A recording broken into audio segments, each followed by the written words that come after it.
মাদক মামলায় নওগাঁয় দুই ব্যক্তিকে ফাঁসিতে ঝুলিয়ে মৃত্যুদণ্ডের আদেশ দিয়েছেন আদালত। আজ বুধবার দুপুরে জেলা ও দায়রা জজ আদালতের বিজ্ঞ বিচারক মো. আবু শামীম আজাদ এই রায় ঘোষণা করেন।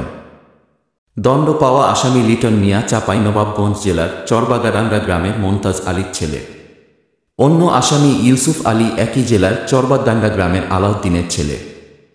2023 সালের 18 আগস্ট আসামিরা একটি ট্রাকে তোরে লুকিয়ে নওগাঁর পত্নীতলা উপজেলার সরাইডাঙ্গা এলাকা দিয়ে মাদক চোরাচালান করছিল।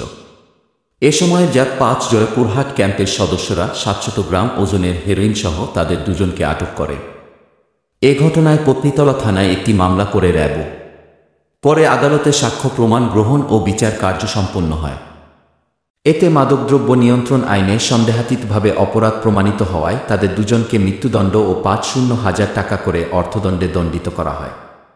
মামলাটি পরিচালনা করেন রাষ্ট্রপক্ষের পিপি আব্দুল খালেক ও আসামিপক্ষের মামলা আইনজীবী আবু হায়াত রানা। রাষ্ট্রপক্ষের পিপি আব্দুল খালেক এই রায়ে সন্তোষ প্রকাশ করেছেন। তবে আসামিপক্ষের আইনজীবী কৌশিক কুমার দাস জানান, মামলার রায়ে আসামিরা ন্যায্য বিচার পাননি। রায়ের বিরুদ্ধে উচ্চ আদালতে আপিল করা হবে।